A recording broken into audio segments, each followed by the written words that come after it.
So I've just been speaking to some locals here. So they've told me that the history behind the gold rush here was that one man in Ballarat in 1850 found a little bit of gold, and then he went and told everyone in the local community that look what I found, and the news went out very fast that there's a lot of gold in Ballarat, and then that created the massive gold rush ever to occur in Australia. And from like 200 people living in Ballarat back then, with a lot of sheep and cattle, it soon became the world's most richest regional city, if not urban city, in all over the world. More than Chicago, more than New York, more than London, more than any country.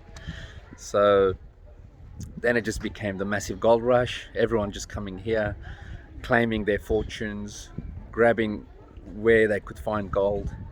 And then obviously a lot of these men were armed, so they had their guns, they had their weapons, and slowly other people came. So the Chinese diggers came from all over China. They came here to Ballarat, and of course Bendigo, which is another regional city here, which was another big gold rush city, and all over Victoria basically. And it was like that, and a lot of violence occurred, and then the state government, the Victorian government, brought in a tax system so they could start making money off it as well, and they called that the Eureka Stockade.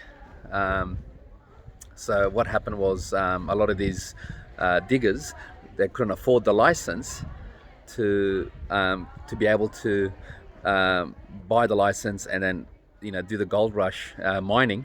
So they all got together and they became the Eureka Stockade, and they said to the police and law enforcement that no, we don't care about these licenses. So they ripped them apart, and they said we're not coming out until the state government and the law enforcement comes clean and says no to the license system or the tax system that the state government was wanting to do.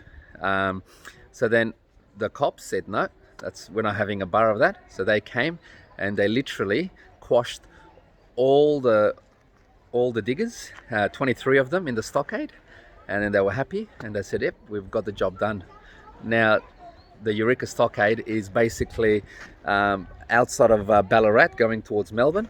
There's like a roundabout there now with McDonald's and a few service stations there, but back then there was none of that. It was just like a main road passageway, and they started to obviously protest there, and they put their flag there, Eureka flag, and they got rid of the Union Jack flag or the English flag. And then once these diggers were killed,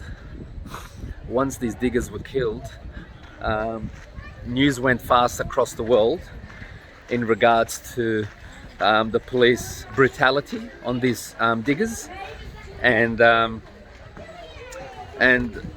then what happened was all these people, perpetrators of the police who killed these diggers, they all became on trial. So they got arrested and charged, but they all were found not guilty and acquitted, so they didn't get hanged. And 23 people lost their lives because of the Eureka Stockade and how the system was. And when you look at it, this is what things looked like back then.